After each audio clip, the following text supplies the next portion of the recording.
பாக்கியலட்சுமி இன்னைக்கு எபிசோட்ல Iniya dance competition பற்றி வீட்டில் இருக்க எல்லாருக்கிட்டையும் சொல்கிறாங்க. அது டிவியில் டெலிகாஸ்டாக டான்ஸுன்னு தெரிஞ்சதும் ஈஸ்வரி பாட்டி ஒத்துக்க மாட்டாங்க. அதுக்கு ஜெனி சொல்கிறாங்க, ஏன் பாட்டி ஆடட்டுமே அப்படின்னதுக்கு, நம்ம டிவியில் ஆடுறவங்கள பற்றி கிண்டல் பண்ணுறோம் பேசுகிறோம்ல, அந்த மாதிரி தானே இனியாவையும் பேசுவாங்க அப்படின்னு கேட்குறாங்க. அதெல்லாம் வேண்டாம் அப்படின்னு சொன்னதும் இனியா பாக்கியா கிட்ட சொல்கிறாங்க, அம்மா ப்ளீஸ்மா நான் இந்த காம்படிஷனில் கலந்துக்கிறேன்னு சொல்லிட்டு செல்வியும் இனியாவுக்கு சப்போர்ட் பண்ணி கேட்குறாங்க. அந்த காம்படிஷனில் கலந்துக்கிட்டா கண்டிப்பாக 3 மாதமாவது ஆகும், அதுக்குள்ளே நீ படிச்சிருவியா, நீ அந்த 3 மாதம் சப்ஜெக்ட்லாம் என்ன ஆகுறது, எப்படி நீ படிப்ப, அதெல்லாம் வேண்டான்னு சொல்லிட்டு இனியாவை அந்த காம்படிஷனில் கலந்துக்க கூடாதுன்ட்டு சொல்லிடுறாங்க வீட்டில். இதனால் வினியா வந்து கோபிக்கு கால் பண்ணுறாங்க. கோபிக்கு கால் பண்ணி, அப்போ நான் உங்ககிட்ட பேசணும் அப்படின்னு சொல்லிட்டு வீட்டுக்கிட்ட வர சொல்கிறாங்க.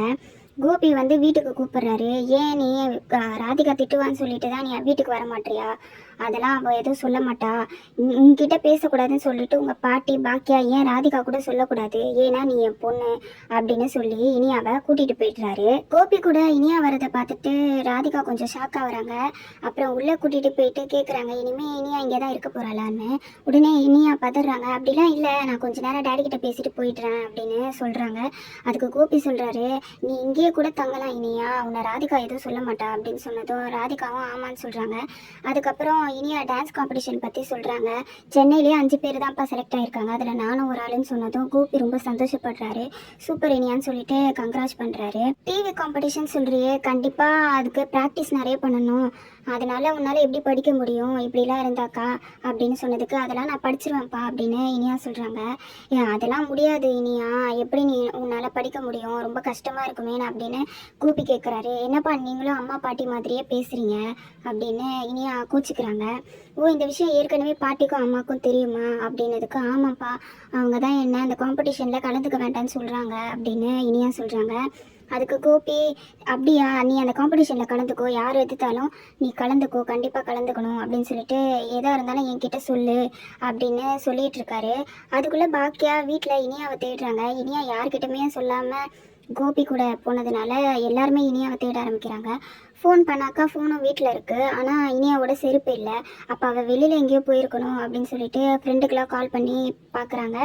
ஃப்ரெண்டுங்களும் இல்லைன்னு சொல்லிடுறாங்க. அவங்க கால் பண்ணி பேசிட்டு வாசலில் நிற்கும் போதே கோபியோட இனியா வராங்க. கோபியோட இனியாவை பார்த்ததும் பாக்கியாவுக்கு கோவம் வருது.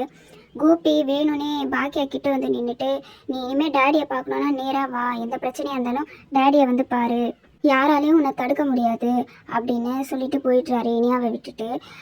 ஜெனி இனியாவை கூட்டிகிட்டு வீட்டுக்குள்ளே வந்துடுறாங்க.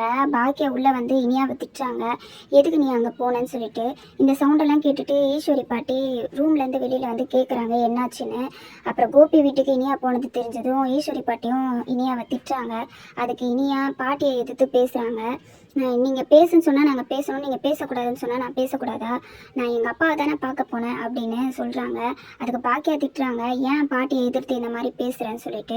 பின்ன என்னம்மா, பாட்டி போன தடவைலாம் அப்பா கிட்ட நல்லா தானே பேசிகிட்டு இருந்தாங்க, ஏதோ அவங்களுக்குள்ள பிரச்சனை வந்துச்சு, உடனே எங்களை பேச வேணான்னு சொல்கிறாங்க, என்னை மட்டும் யாருமே இங்கே புரிஞ்சுக்காதீங்க அப்படின்னு சொல்லிட்டு கோச்சிட்டு போயிடுறாங்க. உடனே செழியனும் சொல்கிறாரு, இனியா கிட்டது கரெக்டு தானே, நாங்கள் ஏன் எங்கள் அப்பாட்ட பேசக்கூடாது, உங்கள் சண்டையில் எங்களை ஏன் பிரிக்கிறீங்க அப்படின்னு சொல்லிட்டு செழியன் கேட்குறாரு. இதை கேட்டு பாட்டி ரொம்ப கஷ்டமாயிட்டு ரூம்குள்ளே போய் அமைதியாக உட்காந்துடுறாங்க. பாக்கியாவும் செழியனை திட்டிட்டு போயிடுறாங்க. ஜெனியும் செழியனை திட்டுறாங்க. இவங்கெல்லாம் பாட்டியை போய் சமாதானம் பண்ணலான்னு சொல்லிட்டு பாக்கியாவும் ஜெனியும் போகிறாங்க. ஆனால் பாட்டி கொஞ்ச நேரம் நான் தனியாக இருக்கணும், தயவு செஞ்சு எல்லோரும் வெளியில் போங்க அப்படின்னு சொல்லிட்டு எல்லாரையும் வெளியில் அனுப்பிச்சிடுறாங்க.